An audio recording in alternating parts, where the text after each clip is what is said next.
ఈనాడు దినపత్రికల ఒకసారి చూసుకున్నట్టయితే ఇక చూడండి, ఓ మహిళ ఏలాడుతుంది ఈడ. మహిళ ఏలాడుతుంది. ఆ పైనున్నోళ్ళంతా కూడా తాళ్ళేసి ఆమెను పైకి లాగేటటువంటి ప్రయత్నాలు చేస్తా ఉన్నారు. మరి ఈ మహిళకు జరిగిన ప్రమాదం ఏంటి? అందరూ కలిసి కాపాడాల్సినటువంటి పరిస్థితి ఎందుకు వచ్చిందనేదే చర్చ. సోషల్ మీడియాలో కూడా ఇది జరుగుతుంది. నిన్న సోషల్ మీడియాలో కూడా మనం రాత్రి చూసినాం. కానీ మరి ఏమైంది, అసలు ఎవరు ఏంటిది అనేది మాత్రానికి ఓ క్లారిటీ రాలే. రెండో పేపర్లో రాసుకొచ్చిరట. ఈనాడు ఒకసారి చూద్దాం. ఆమెకేమైంది, మరి ఎందుకు లాగుతున్నారు పైనుంచి వెళ్ళి?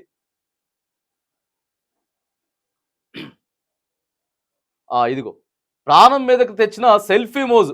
సెల్ఫీ కోసం అట కాలువలో పడిన మహిళను కాపాడినటువంటి స్థానికులు. శుక్రవారం మధ్యాహ్నం 2-3 గంటల సమయం హైదరాబాద్ నుంచి మిర్యాలగూడ వైపు ఓ కారు వెళ్తోంది. అందులో భార్యాభర్తలు సహా మొత్తం 4 కుటుంబ సభ్యులున్నారు. నల్గొండ జిల్లాలో మండల కేంద్రం వేములపల్లిలోని ఎడమ కాలువ బ్రిడ్జి వద్ద కాలువను చూసి కారులోని మహిళకు ఫోటోలు తీసుకోవాలనిపించిందట. ఆడికెళ్ళి పోతా ఉంటే ఇక మిర్యాలగూడ దగ్గర కారు పోతున్నది. హైదరాబాద్ నుంచి మిర్యాలగూడ పోతుంటే నల్గొండ జిల్లాలో ఒక కాలువను చూసి ఫోటోలు దిగాలని సెల్ఫీ సరదాలన్నమాట. ఆ కారులోని మహిళకు ఫోటోలు తీసుకోవాలనిపించింది. వెంటనే ఆగి కిందకు దిగారు. కాలువ మెట్ల మీదకు వెళ్లి సెల్ఫీలు తీసుకోవడానికి ప్రయత్నించారు. ఈ క్రమంలో జారి నీటిలో పడిపోయారు. ఆమెకు ఈత వచ్చిన నీటి ఉధృతికి ఈదుకోలేక కొట్టుకోపోసాగారు. అదే సమయంలో అటు వెళ్తున్న ఆటోలో మాడ్గులపల్లి మండలం గజలాపురానికి చెందిన జక్కా నాగయ్య, జక్కా నాగరాజు తదితరులున్నారు. నీటిలో పడిన మహిళను గమనించిన వారు ఆటో ఆపారు. కూలి పనులకు వెళ్లి వస్తున్న వారి వద్ద తాడు ఉండడంతో వంతెన మీదుగా దాన్ని కిందకు విడిచి మహిళను పైకి లాగారు. వంతెన వద్ద ఉన్న ప్రతికూల పరిస్థితుల్లో ఆమెను రక్షించేందుకు స్థానికులు చాలా శ్రమించాల్సి వచ్చింది. షాక్కు గురైన మహిళ కుటుంబ సభ్యులు వెంటనే కారు ఎక్కి వెళ్ళిపోవడంతో వారి వివరాలు ఏమీ తెలవదట. వివరాలు ఏం తెలియదు.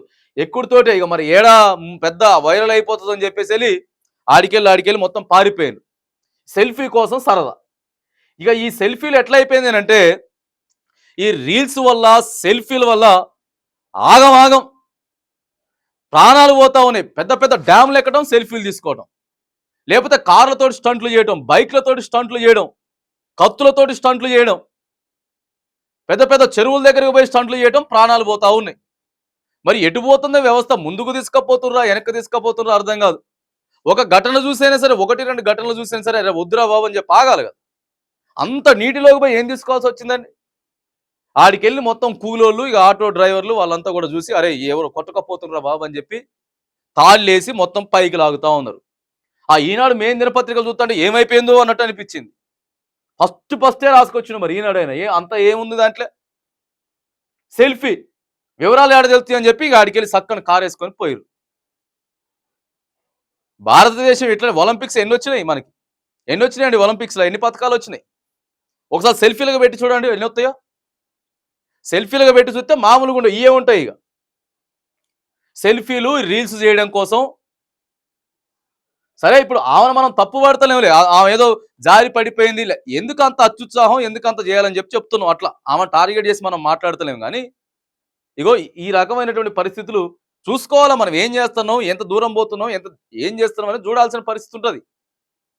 ఇప్పుడు వాళ్ళు లేకపోతే అందుబాటులో, వాళ్ళు చూడకపోతే ఒక ప్రాణం పోయేది కదా, ఇంకా పెద్ద వార్త అయ్యేది. ఇంకా ఇగో దయచేసి ప్రధానంగా యువకులకు చెప్తా ఉన్నాం, యువకులు మీరు రీల్స్ చేసేటప్పుడు ఇవన్నీ కూడా దృష్టిలో పెట్టుకోవాలి.